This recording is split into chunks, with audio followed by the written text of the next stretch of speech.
Hey gamers, Cell here.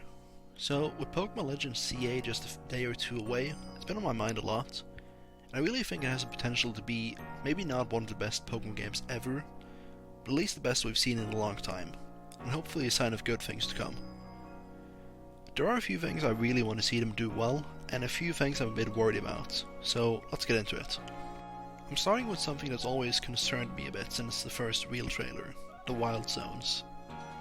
One of the things I loved about Legends Arceus was how we had those massive open areas where you can just walk around, watch the Pokemon, catch them, in their natural habitats. In CA it's not really like that. They have their own smaller areas in the cities that don't look natural. Almost like you're breaking into a zoo to catch the animals. But I hope a lot of the wild zones are bigger than the ones we see in the trailers, and then hopefully it wouldn't feel as much like tiny zoo enclosures, and more like natural habitats where you can see them interacting and catch them. I mean, catching them is ultimately why you're there, but yeah. So since the whole game is set in Lumiose, I think the way they do the city is going to be really important. Like, maybe even make or break for the game. Because if the city is massive and full of life, with a lot of interesting NPC interactions and fun side quests, I don't think it should be a problem that there's just one city. But if it's very repetitive and the same scenery and environment everywhere, I think it could get old real fast. One thing they could do to change that is if they had something like the catacombs, obviously inspired by the ones in Paris, or maybe just like a sewage system. You walk around some sewers under the city and catch different Pokemon, and maybe it has some story significance. But even without something like that, as long as there's a lot of stuff to do in the city and it's massive, I don't think it should be a problem. I think they could make the game fun, even if it gets a bit old looking at the same kind of buildings and districts all the time, but it could work. And related to Lumiose itself, I think having a good story and a cast of characters could really help the game. There isn't a lot of specific stuff I want in this regard, but to me all the best games are the ones where I can get invested in the plot and the characters in the world. It really brings it to life. Despite all of Legends Arceus' strengths, it's pretty bare bones in the story department, and I wouldn't say it had too many memorable characters either. I hope AC plays some kind of role, or at least gets fleshed out in the game, and he's not just there for fan service, because after 12 years of everyone being interested in him, it would be kinda lame if he's just there sitting behind the counter and he never says anything interesting. I mean, I do want to see him have a good life, but like hopefully he has something to do, or I don't know, just gets like some interesting dialogue. And same with Mabel. She was one of those Team Flare admins that no one remembered, but when we saw her in one of the trailers, a few people recognized her. I wasn't one of them.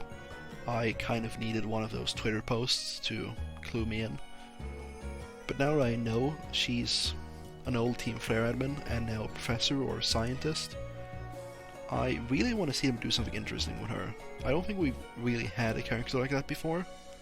Someone who used to be part of the evil team and now is just a professor. So hopefully she has some kind of role, or at least gets, I don't know, just fleshed out. It would be kind of lame if you just see her at the start of the game and it's never addressed. But obviously the meat and potatoes of the game is going to be the Pokemon battles themselves. It usually is that way, besides Legends Arceus, where it almost doesn't matter. And battling has gotten a pretty heavy focus on a lot of the trailers. First things first, I just hope the new combat is fun. Like ultimately, being fun is the most important thing. But yeah. It's pretty exciting to finally see a new spin on battles in the mainline games. I wouldn't say we ever have. Like getting double battles in Gen 3 was big, but it was always kind of a side thing. This time it's actually a major change to the main battle system of the game. And that could be really good if they do it well. If they don't do it too well, then it's probably just going to be something that they do once and forget about. but hopefully they do it well and it can be at least a staple of future Legends games. I don't think it'll ever replace the turn-based battles in the main games. But if we see a lot of Legends games, I can see this new real-time battle system being a mainstay of those at least. But for new battle style to work, I think it has to have a decent level of difficulty. Otherwise it's just gonna get old after a while and won't be fun at all.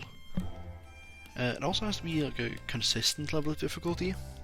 You can't just have difficulty against those rogue mega bosses, or just like the syndicate bosses, like Corbeau. You also need to have some challenge from normal trainers in and around the city. You can't just one-shot everyone and dodge all their attacks effortlessly. I'm also kind of worried about status moves being overpowered, or just completely useless. Because if being paralyzed or asleep just makes you immobile, then it's kind of really overpowered. But I don't know how you balance that right. Because if I use Thunder Wave and my opponent just can't dodge anything, then that's kind of ridiculous. But if it also doesn't make a difference, then what's the point of using the move? And of course, when there's going to be online battling, the balance of the game is extra important. Because if you want the online scene to last, you need to have actual balance in the game. It can't just be like completely overpowered cheese strats that everyone has to abuse, because then it's not going to be fun. But yeah. And one thing that's really important to me is the CA Royale. We've seen it promoted a fair bit, and I desperately hope it's not too easy to climb the ranks. I hope it actually takes a while and you can get a lot of tough opponents, especially the higher you go.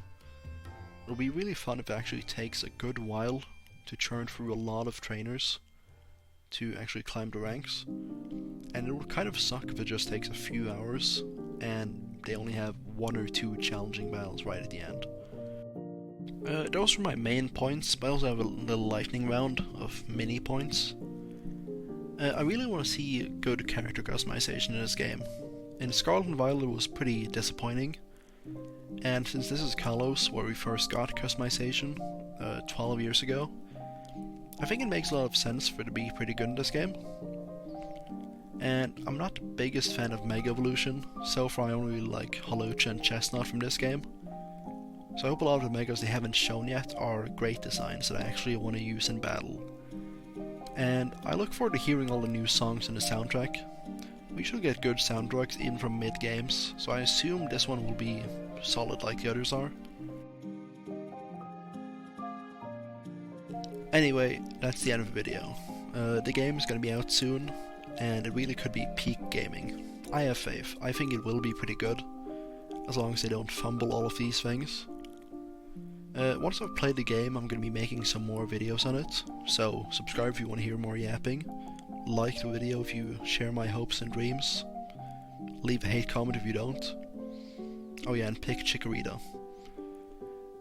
Oh yeah, and I know the whole game has been playable for the last like day or two, if you can emulate it. I haven't done that, and I don't know anything, so if you are emulating the game right now, please don't spoil it in the comments. That would make me very sad. Anyway, later gamers.